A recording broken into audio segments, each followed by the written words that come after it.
Oke, baiklah. Assalamualaikum warahmatullahi wabarakatuh. Kita coba lanjutkan untuk proses pembuatan laporan keuangan dari UD Muda Hasil ya, di mana pada pertemuan sebelumnya kita sudah sampai pada tahapan posting jurnal ke buku besar dan kita menyusun neraca saldo 31 Desember. Nah, pada pertemuan kali ini saya akan bahas terkait bagaimana cara proses pencatatan dokumen memo untuk penyesuaian atau bagaimana cara menyusun jurnal penyesuaian ini. Oke, di sini saya sudah siapkan untuk bukti memonya, ya, bukti memo untuk penyesuaiannya. Baik, untuk mempersingkat waktu, mungkin kita langsung saja cobalah analisis untuk bukti memo yang ada di UD Muda Hasil ini. Kita mulai dari bukti memo yang pertama. Di sini kalau kita lihat ada 4 poin terkait bukti memo yang pertama, yaitu data penyesuaian air periode. Yang pertama, bahwa di sini disebutkan poin pertama, persediaan air store surplus itu dinilai 11.625. Nah, sekarang kita lihat berapa nilai saldo store surplus di neraca saldo 31 Desember. Di sini kalau kita lihat bahwa saldo store surplus itu menunjukkan nilai 14.200. Dan pada air periode ternyata store surplus itu nilainya berkurang atau nilai saldonya berkurang. Tentunya berkurangnya nilai saldo store surplus itu karena adanya pemakaian atas store surplus ini. Nah, sekarang kita hitung berapa nilai atas beban pemakaian atau yang menyebab apa? Jumlah penyusutan atas nilai perlengkapan ini. Itu 14.200 dikurangi dengan 11.625. Oke, jadi setelah saya hitung di sini, maka jumlahnya coba kita hitung di sini. Ya, jadi store surplus 14 juta ya, 14 juta ya, dikurangi dengan 11.625.000. Ya, didapat 2.575.000 rupiah. Inilah beban atas pemakaian perlengkapan itu. Sehingga adanya beban perlengkapan ini, maka kita akan catat ke dalam jurnal penyesuaian dengan cara kita masukkan dulu tanggalnya, tanggal 31.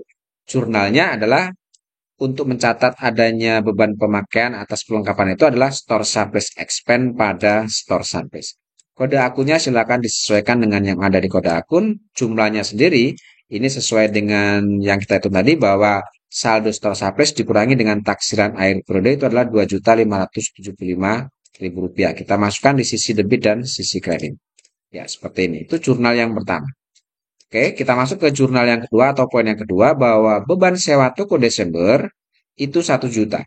Di sini sudah disebutkan bahwa beban sewa toko untuk bulan Desember itu adalah 1 juta. Sehingga jurnal untuk mencatat adanya beban sewa toko ini kita masukkan jurnalnya yang pertama di sisi debit kita masukkan rent expense, kemudian di sisi kredit kita masukkan prepaid rent harusnya ya. Sorry, ini salah salah akun ini harusnya prepaid rent ya. Kita masukkan prepaid rent ya. Oke. Nah, kemudian untuk kode akunnya silakan kalian sesuaikan dan jumlahnya sendiri kita masukkan beban sewa toko 1 juta ini atau nilai 1 juta ini ke dalam sisi debit dan sisi kreditnya. Oke, itu yang poin yang kedua. Sekarang poin yang ketiga, beban asuransi Desember itu adalah 1.250. Ini pun tidak jauh berbeda dengan poin yang kedua. Disebutkan bahwa beban asuransi itu adalah 1.250. Sehingga jurnal untuk mencatat adanya beban asuransi bulan Desember itu adalah insurance expense pada prepaid insurance. Kode akunnya disesuaikan sesuai dengan daftar akun. Nilainya kita masukkan nilai ini yaitu 1.250.000 rupiah untuk sisi debit dan sisi kredit. Oke, itu yang poin yang ketiga. Sekarang kita masuk poin yang keempat.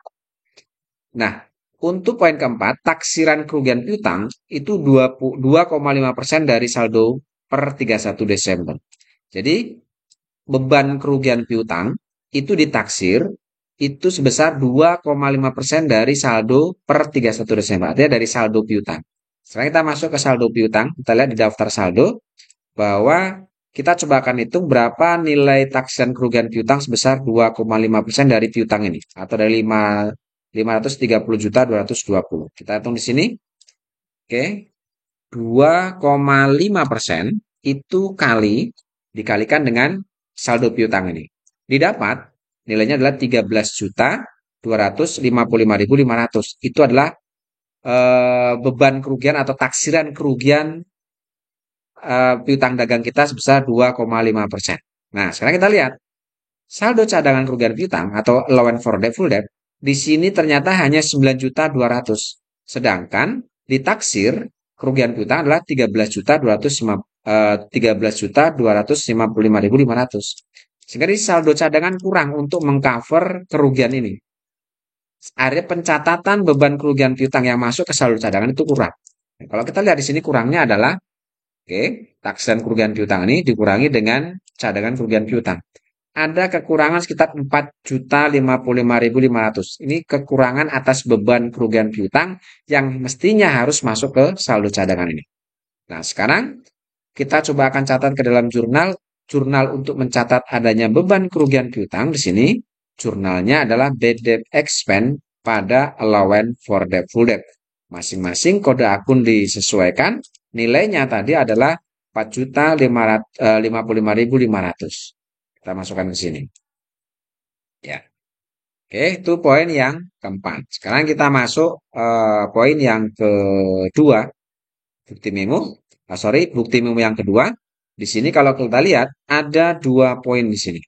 Poin yang pertama itu terkait penyusutan equipment atau penyusutan peralatan bulan Desember. Ini sebesar Rp700.000. Di sini sudah disebutkan nilai penyusutannya adalah 700. Oke.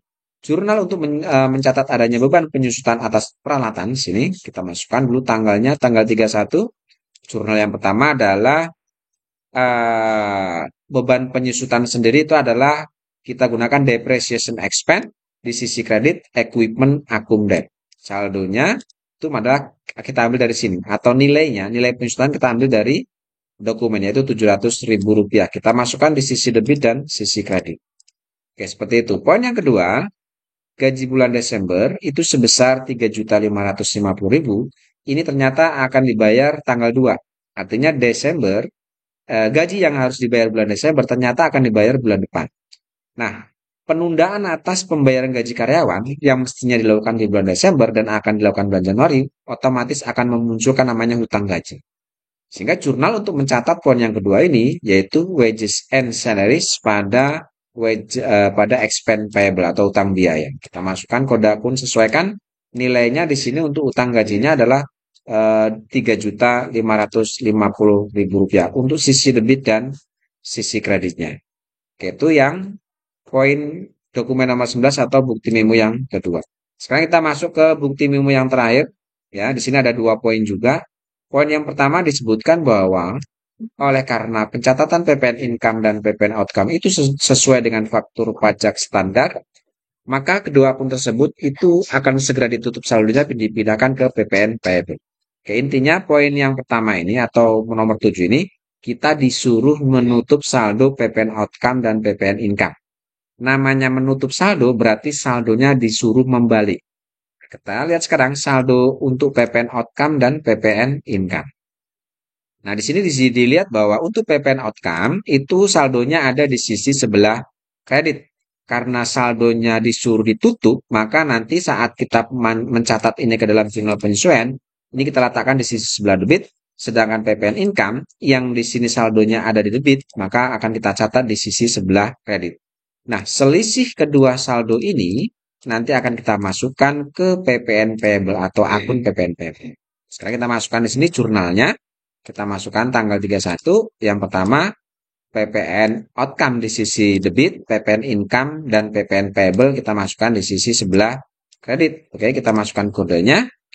Jumlahnya sendiri untuk PPN outcome ini kita ambil di sini, yaitu 70.385.000.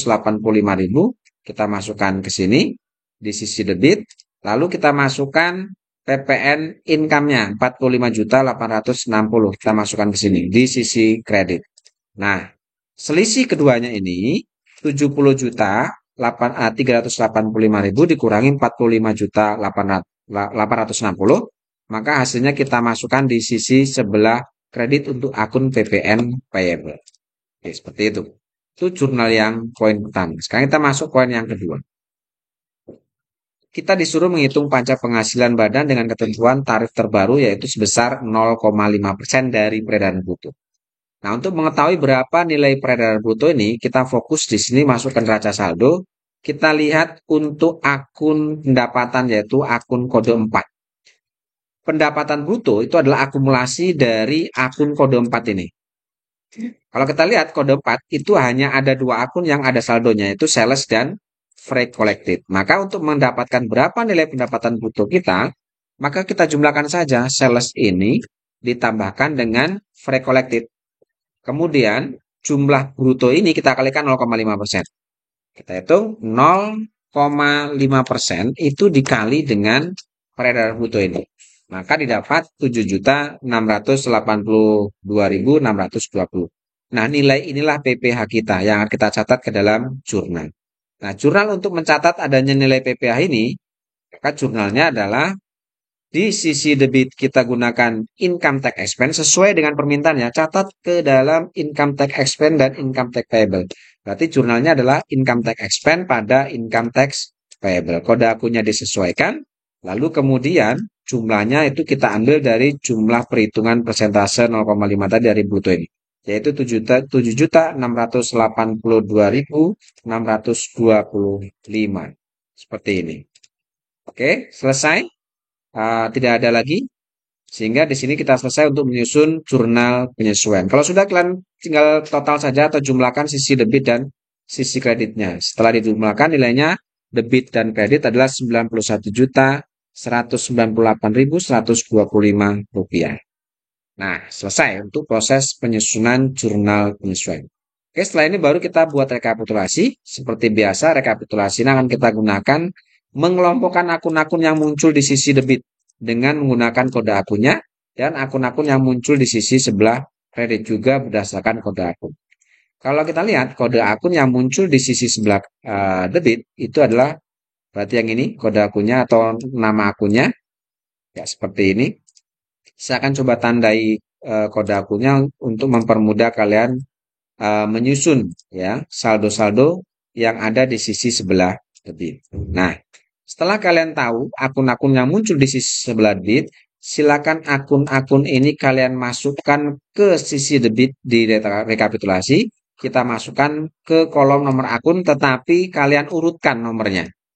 Nah, seperti ini. Jadi diurutkan dari kode akun terkecil. Misalnya 2-1.500. Berarti yang ini 2 1 adalah PPN outcome, saldonya 70 juta. Ini saldonya kita masukkan kolom total sini. Ya. Lalu 6.1.200. Berarti yang ini.